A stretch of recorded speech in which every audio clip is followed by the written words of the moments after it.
Government of Puducherry police டிபார்ட்மெண்ட்டில் police constable பணியிடத்திற்கான recruitment notice வந்து வெளியிட்டிருக்காங்க.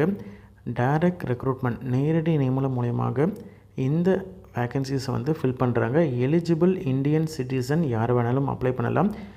பாண்டிச்சேரியில் நேட்டிவிட்டி அல்லது ரெசிடென்சி வைத்திருக்கக்கூடிய கேண்டிடேட்ஸ் இதற்கு எலிஜிபிள். போலீஸ் கான்ஸ்டபிள் பணியிடத்தை பொறுத்த வரைக்கும் குரூப் சி நான் கெசட்டட் நான் மினிஸ்ட்ரியல் போஸ்ட்டு போலீஸ் டிபார்ட்மெண்ட் புதுச்சேரியில் வரக்கூடிய ஒரு பணியிடம். இது வந்து லெவல் 3ல் இருக்கக்கூடிய ஒரு போஸ்ட்டு, நிரந்தர பணியிடங்கள். மேல் கேண்டிடேட்ஸை பொறுத்த வரைக்கும் 100 வேக்கன்சி இருக்குது. ஃபீமேல் கேண்டிடேட்ஸ்க்கு 48 வேக்கன்சி. டோட்டலாக 148 வேக்கன்சிஸ் இருக்குது. அன்ரிசர்வ்டை பொறுத்த வரைக்கும் மேலில் 39 வேக்கன்சி, ஃபீமேலில் 24, டோட்டலாக 63 வேக்கன்சிஸ் இருக்குது. MBC, OBC, SC, EBC, BCM, ST, BT, இடபிள்யூஎஸ்ன்னு சொல்லிட்டு எல்லா கேட்டகரிஸ்லேயும் வந்து வேரியஸ் வேக்கன்சிஸ் இருக்குது. சரிங்களா. ஹரிசாண்டல் ரிசர்வேஷனை பொறுத்த வரைக்கும் மெரிட்டோரியஸ் ஸ்போர்ட்ஸ் பர்சனில் 7 வேக்கன்சியும், எக்ஸ் சர்வீஸ்மேனை பொறுத்த வரைக்கும் 14 வேக்கன்சியும் இருக்குது. சரிங்களா. இதற்கு எலிஜிபிலிட்டி என்ன அப்படின்னு பார்த்தீங்கன்னா ஃபுல் அண்ட் ஃபுல் வந்து மினிமம் 12ஆம் வகுப்பு தேர்ச்சி பெற்றிருந்தால் போதுமானது, +2 பாஸ் பண்ணியிருந்தால் போதுமானது. சரிங்களா. உமன் ரிசர்வேஷனை பொறுத்த வரைக்கும் 33% வந்து ரிசர்வேஷன், அதுதான் வந்து கொடுத்துருக்கக்கூடிய வேக்கன்சிலேயே வந்து டிஸ்ட்ரிபியூஷன் கொடுத்துருக்காங்க. 22 வயதுக்குள்ளே இருக்கக்கூடிய கேண்டிடேட் யார் வேணாலும் எலிஜிபிள். சரிங்களா.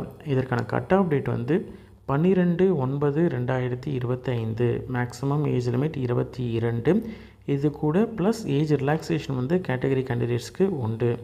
அதாவது எம்பிசி, ஓபிசி, இபிசி, பிசிஎம், பிடி கேண்டிடேட்ஸ்க்கு ப்ளஸ் ஒரு 3 வருடம் எக்ஸ்ட்ரா ஏஜ் ரிலாக்ஸேஷன் உண்டு. 22 + 3. எஸ்சி எஸ்டி கேண்டிடேட்க்கு 5 வருடம் ஏஜ் ரிலாக்ஸேஷன் உண்டு. அதாவது 22 + 5. எக்ஸ் சர்வீஸ்மேனை பொறுத்த வரைக்கும் மிலிட்ரி சர்வீஸ் ப்ளஸ் 3 வருடம். Widows, divorced women judicially separate அப்படின்ற மாதிரி தான் அப் டு 35 வயது வரைக்கும் இருக்கக்கூடிய கேண்டிடேட் எலிஜிபிள். அதுவே எஸ்சி எஸ்டி கேண்டிடேட் அப்படின்ற மாதிரி தான் 40 வயது வரைக்கும் இருக்கக்கூடிய கேண்டிடேட் எலிஜிபிள். மெரிட்டோரியஸ் ஸ்போர்ட்ஸ் பர்சனை பொறுத்த வரைக்கும் அவங்களுடைய மேக்ஸிமம் ஏஜ் லிமிட் ப்ளஸ் 5 வருடம் எக்ஸ்ட்ரா ஏஜ் ரிலாக்ஸேஷன் உண்டு. அதே மாதிரி over and above SC ST கேண்டிடேட்ஸ்க்கு கொடுக்கக்கூடிய அந்த 5 வருடம் ஏஜ் ரிலாக்ஸேஷன் ப்ளஸ் ஒரு 5 வருடம் எக்ஸ்ட்ரா ஏஜ் ரிலாக்ஸேஷன் உண்டு. சரிங்களா.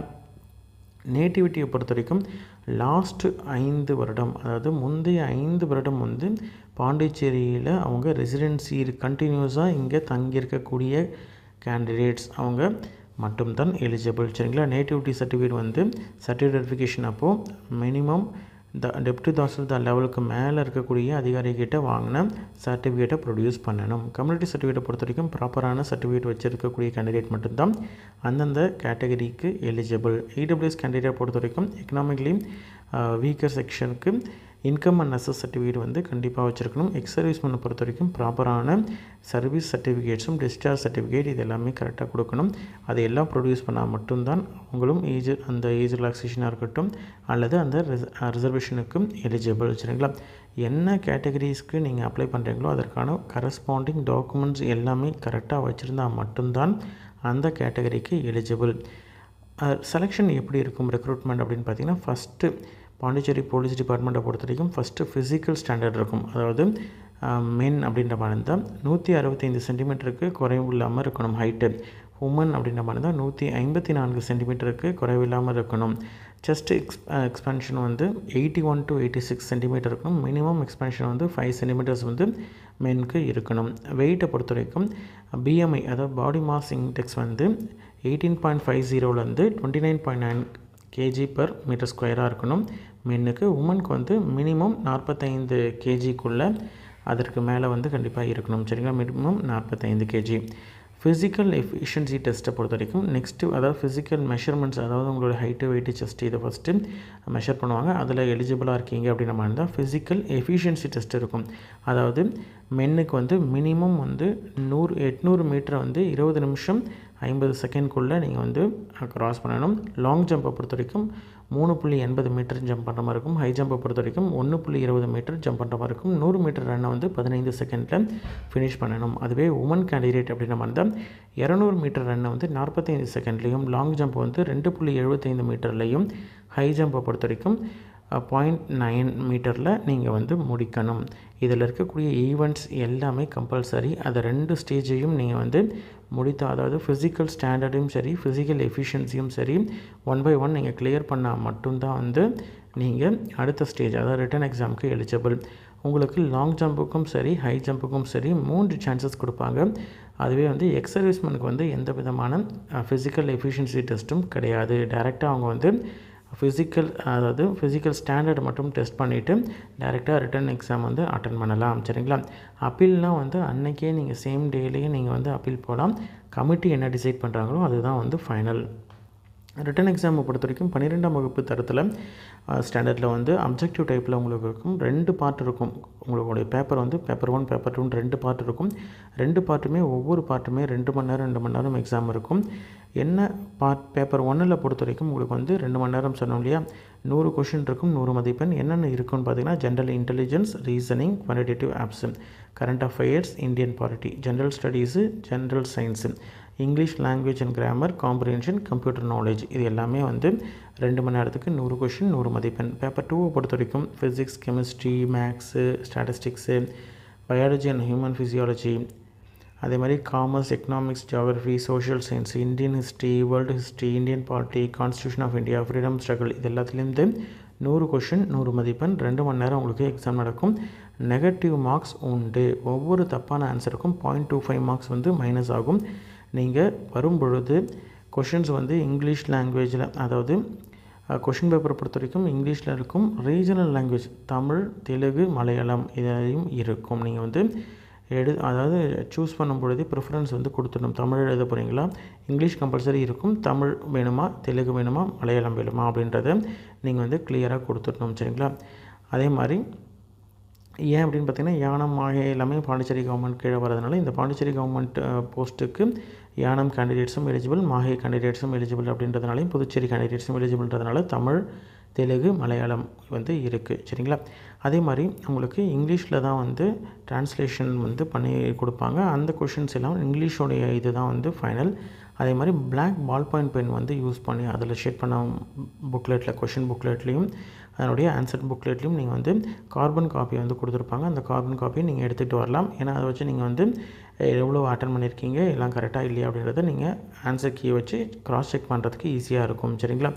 அதே மாதிரி மெரிட்டோரியஸ் ஸ்போர்ட்ஸ் பர்சனை பொறுத்த வரைக்கும் நீங்கள் டைரெக்டாக வந்து சர்டிஃபிகேட்ஸு என்னென்ன ஃபார்மேட்ஸோ அதெல்லாம் வச்சு நீங்கள் அனுப்பணும். சரிங்களா? மினிமம் குவாலிஃபிகேஷன் எவ்வளவு அப்படின்னு பார்த்தீங்கன்னா அன்ரிசர்வ்ட் கேண்டிடேட்ஸ் 30%, அதாவது ரிட்டன் டெஸ்ட்டில் 30% எடுத்தால் அவங்க பாஸ். அதுவே MBC, OBC, EWS, EBC, BCM, BT கேண்டிடேட்ஸ்லாம் 25% எடுத்தால் போதுமானது. எஸ்சிஎஸ்டி, எக்ஸ் சர்வீஸ்மேன் பார்த்திங்கன்னா 20% எடுத்தால் போதுமானது.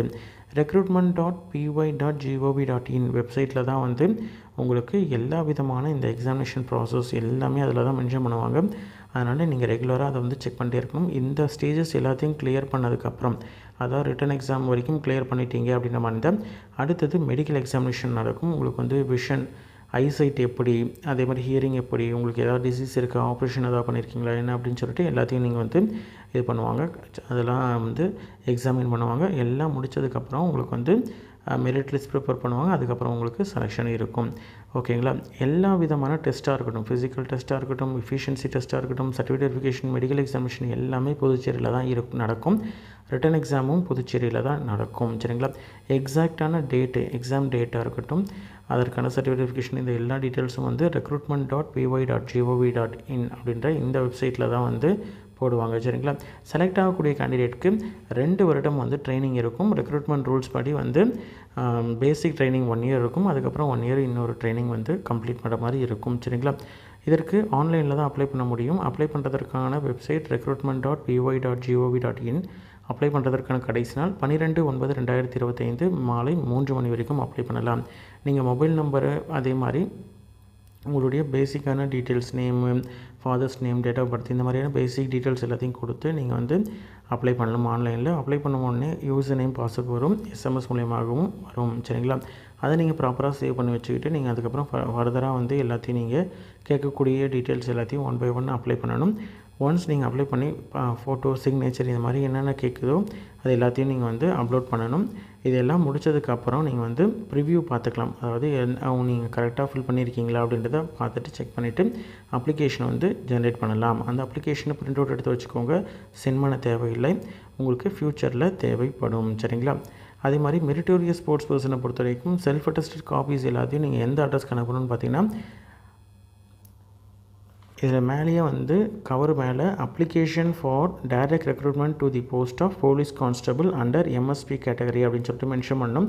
எந்த அட்ரஸ்க்கு நீங்கள் அப்ளிகேஷன் ப்ளஸ் டாக்குமெண்ட்ஸ் எல்லாத்தையும் அனுப்பணும்னு பார்த்தீங்கன்னா, the special officer police department Puducherry 605001 அப்படின்ற இந்த அட்ரஸ்க்கு 19/9/2025 மாலை 3 மணிக்குள்ளே உங்களுடைய அப்ளிகேஷன் ப்ளஸ் டாக்குமெண்ட்ஸ் எல்லாம் வந்து சேரணும். சரிங்களா? உங்களுடைய சர்டிஃபிகேட்ஸ் ரிலவெண்ட் சர்டிஃபிகேட் கம்பெனி அத்தாரிட்டியில் வாங்கின சர்டிஃபிகேட்ஸு நீங்கள் ஆன்லைனில் அப்ளை பண்ண அப்ளிகேஷன் இது எல்லாத்தையும் நீங்கள் வந்து இணைச்சி அனுப்பணும். சரிங்களா? ஆன்லைனில் மட்டும்தான் அப்ளை பண்ண முடியும், வேறு எந்த மோட்லையும் அப்ளை பண்ண முடியாது. அப்ளை பண்ணுறதுக்கு முன்னாடி உங்களுடைய எலிஜிபிலிட்டி எல்லாத்தையும் செக் பண்ணிக்கோங்க. சர்டிஃபிகேட்ஸ் எல்லாத்தையும் காப்பிலாம் ரெடியாக வச்சுட்டு அப்ளை பண்ணிங்கன்னா ஈஸியாக இருக்கும் உங்களுக்கு அப்ளை பண்ணுறதுக்கு. அப்ளை பண்ணுறதுக்கு போது எதாவது டவுட்ஸ் அப்படின்னு வந்தால் அதற்கான ஹெல்ப்லைன் நம்பர் கொடுத்துருக்காங்க, காண்டாக்ட் பண்ணி தெரிஞ்சுக்கலாம். சரிங்களா? ஏஜ் கொடுத்துருக்காங்க, அதாவது ஒவ்வொரு கேட்டகரிஸ்க்கும் எந்த நாள்லேருந்து எந்த நாளுக்குள்ளே பிறந்திருந்தால் எலிஜிபிள் அப்படின்றத கொடுத்துருக்காங்க, பார்த்து தெரிஞ்சுக்கோங்க. இப்போ வந்து அன்ரிசர்வ்ட் ஜென்ரல் இடபிள்யூஎஸ் கேண்டிடேட் அப்படின்னு நம்ம இருந்தால் 13/9/2003 12/9/2007 பிறந்த கேண்டிடேட்ஸாக இருக்கணும். இப்படி ஒவ்வொரு கேட்டகரிஸ்க்கும் கொடுத்துருக்காங்க. இன்ட்ரெஸ்டட் கேண்டிடேட் அப்ளை பண்ணுங்கள். உங்களோட ஃப்ரெண்ட்ஸ் சர்க்கிள்லையோ ரிலேட்டிவ்ஸ்லையோ யாராவது எலிஜிபிள் அப்படின்னு நம்ம இருந்தால் அவங்களுக்கு இந்த வீடியோவை ஷேர் பண்ணுங்கள். நன்றி.